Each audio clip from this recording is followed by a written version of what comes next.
اجمیر شریف میں نعتیہ مشاعرہ تھا۔ ہوا یہ کہ اپنے وقت کے بڑے شاعر تھے، تو لوگوں نے کہا جی جگر کو بھی بلائیے۔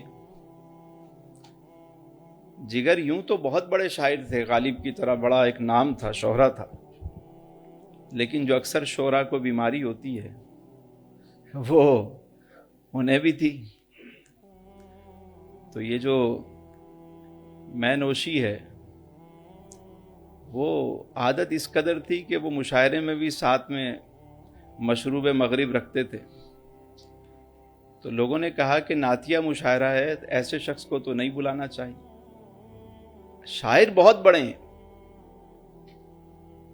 لیکن اب جو انتظامیہ تھی اس میں اختلاف پیدا ہو گیا۔ کچھ لوگ کہنے لگے بڑا شاعر ہے، بلا لیتے ہیں، ہو سکتا ہے اللہ تعالیٰ نعتیہ محفل کی برکت سے اللہ تعالیٰ ہدایت دے دے۔ دیکھیے نا، ہر گناہ گار کا ایک مستقبل ہے۔ ایک طبقہ تھا وہ کہنے لگے نہیں، آرا دو طرح کی ہو گئی۔ کچھ حضرات کہنے لگے کہ آپ بلائیے، اور کچھ کہنے لگے نہ بلائیے۔ بات آگے بڑھتی گئی یہاں تک کہ سب قائل ہو گئے کہ اتنا بڑا وقت کا جو شاعر ہے اس کو لازمی بلانا چاہیے۔ کہا اچھا جی چلتے ہیں۔ جب وہاں پہنچے جگر صاحب کے پاس مراد آباد میں، انہوں نے جب یہ دعوت سنی تو کہنے لگے بھائی میں تو نہیں آ سکتا، میری طرف سے تو معذرت قبول کریں۔ کہا کیوں؟ کہا میں اتنا سیاہ کار گناہ گار انسان، میں اپنے آپ کو اس لائق ہی نہیں سمجھتا کہ اتنی عظیم محفل میں جاؤں اور اسٹیج پر میں نعت سناؤں۔ میں نے تو کبھی نعت لکھی ہی نہیں۔ ان کا تو تخلص ہی تھا، لقب ہی تھا رئیس المتغزلین، غزل لکھتے تھے، غزل کے بادشاہ۔ میں نے تو نعت نہیں لکھی، کبھی نعت نہیں کہی، تو میں تو نہیں آ سکتا، میری طرف سے معذرت قبول کر۔ اب ایک نئی صورتحال پیدا ہو گئی۔ پہلے تو سب چاہ رہے تھے کہ جگر کو بلائیں یا نہ بلائیں، اب یہ ہے کہ جگر صاحب ہی نہیں آ رہے۔ پھر وہی جو ہوتا ہے رفیقان محبت کا طریقہ کہ فورس کرواتے ہیں، کبھی ان سے بات کروائی، کبھی ان کو کہا، کچھ دوست احباب کو لے گئے کہ جگر کو راضی کرو۔ بڑی مشکل سے یاران محبت رفیقان طریقت نے قائل کر ہی لیا اور وہ تیار ہو گئے۔ کہنے لگے چلیں آپ حضرات کی بات میں رکھتا ہوں، اتنی بڑی ہستیاں، اس میں علماء بھی بعض تھے، انہوں نے راضی کیا انہیں کہ آپ آئیے۔ جب وہ راضی ہوئے تو ایک اور صورتحال پیدا ہو گئی کہ پبلک نے جب سنا کہ جگر صاحب آ رہے ہیں تو انہوں نے کہا ہم تو نہیں آنے دیں گے۔ ہمارے یہاں بھی تو ہوتے ہیں نا کہ جب بھی کوئی ایسی بات ہوگی تو احتجاجی مظاہرے شروع ہو جاتے ہیں ہمارے یہاں۔ مطلب ہم نے کبھی دین کو صحیح سے سمجھا ہی نہیں، بس جس کو جتنی بات ہاتھ لگی وہی پتھر لے کے دوڑ پڑا۔ مطلب ہم نے کبھی یہ سیکھا ہی نہیں کہ پتھر کھانا جو ہے وہ سنت ہے، مارنا سنت نہیں ہے۔ ہم نے کبھی یہ سیکھا ہی نہیں کہ اپنے اگر سامنے ہوں تو وہاں پتھر مارے نہیں جاتے۔ سارے ہی کلمہ گو ہیں، ایک ہی ملک ہے، ایک اللہ کے ماننے والے، ایک رسول کے ماننے والے، ایک کتاب کے ماننے والے۔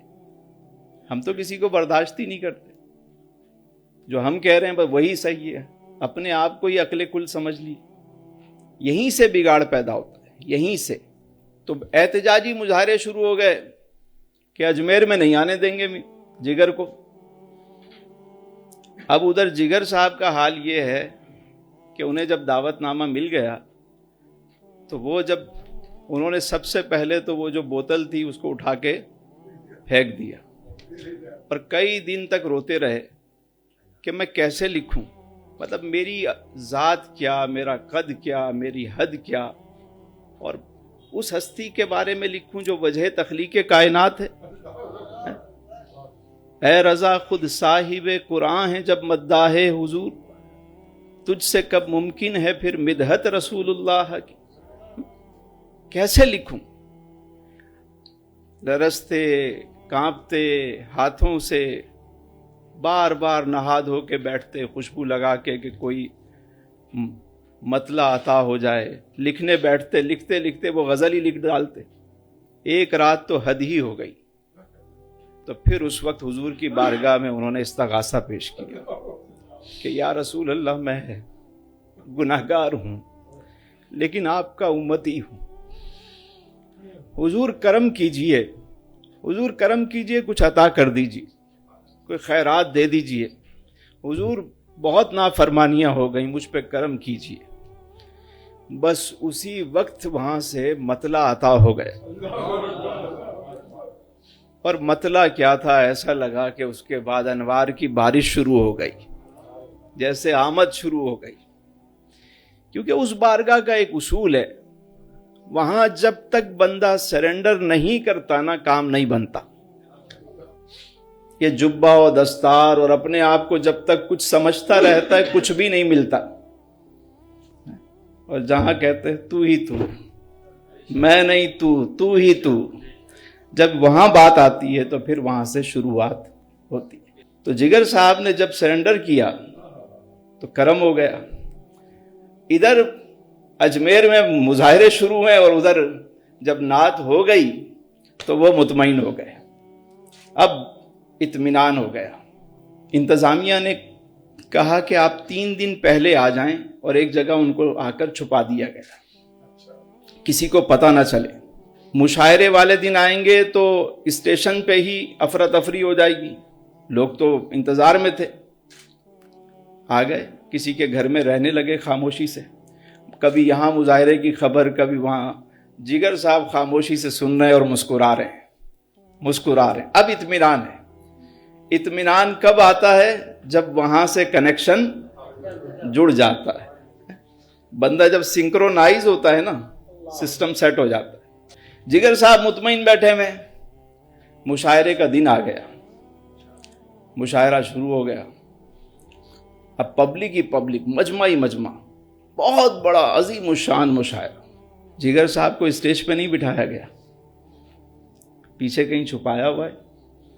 اچانک مائک پہ اعلان ہوتا ہے کہ رئیس المتغزلین جگر مراد آبادی ہدایہ نعت پیش کریں گے۔ اب جیسے ہی اعلان ہوا، جگر صاحب مائک پہ آئے، مجمع کھڑا ہو گیا، نہیں پڑھنے دیں گے، نہیں پڑھنے دیں گے، نہیں سنیں گے تم سے۔ جب شور بڑھا تو انہوں نے مائک پہ ایک جملہ کہا، انہوں نے کہا حضرات یہ بتائیں میں پسند نہیں ہوں یا حضور کی نعت نہیں پسند؟ اگر میں پسند نہیں ہوں تو وہ الگ بات ہے، یہ نہ دیکھیں کون کہہ رہا ہے، یہ دیکھیں کیا کہہ رہا ہے۔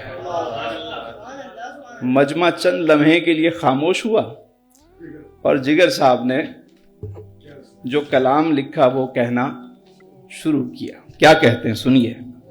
ایک رند ہے اور مدحت سلطان مدینہ۔ رند کہتے ہیں گناہگار کو، پینے والے کو، سیاہکار کو، اپنے بارے میں کہتے ہیں ایک رند ہے اور مدحت سلطان مدینہ، ہاں کوئی نظر رحمت سلطان مدینہ، ہاں کوئی نظر رحمت سلطان مدینہ۔ تو صبح ازل آئینہ حسن ازل بھی، اے صلی علی صورت سلطان مدینہ۔ اے خاک مدینہ تیری گلیوں کے تصدق، تو خلد ہے تو جنت سلطان مدینہ۔ اس طرح کہ ہر سانس ہو مصروف عبادت، اس طرح کہ ہر سانس ہو مصروف عبادت، دیکھوں میں در دولت سلطان مدینہ، دیکھوں میں در دولت۔ پھر کیا کہتے ہیں مجمع کو دیکھ کر؟ مجمع تو بالکل خاموش، لوگ رو رہے ہیں۔ اس امت آسی سے نہ منہ پھیر خود آیا، اس امت آسی سے نہ منہ پھیر خود آیا، نازک ہے بہت غیرت سلطان مدینہ۔